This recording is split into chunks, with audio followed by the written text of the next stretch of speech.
तुम अपना कीमती वक्त अपने मकसद के हसूल के लिए इस्तेमाल कर रहे हैं। हर रोज रात को सोने से पहले अपने आप से ये 3 सवाल पूछा करें।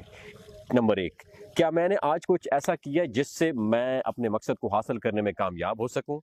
नंबर 2, क्या आज मैंने कुछ नया लर्न किया है?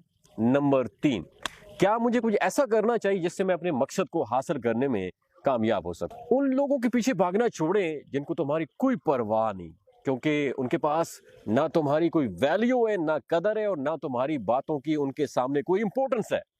दरअसल इसमें तुम्हारी कोई गलती नहीं है। तुमने अपनी कदर खुद ही कम की है। सरासर तुम्हारी गलती है इसमें। तुमने अपनी कदर खुद ही कम की है। तुमने ही खुद को जीरो किया हुआ है। जब तक तुम कुछ करोगे नहीं तो तुम्हारी कदर लोग क्या खाक करेंगे, तुम्हारी इज्जत लोग क्या खाक करेंगे। दरअसल प्यारे दोस्तों, ये जिंदगी का कड़वा सच है।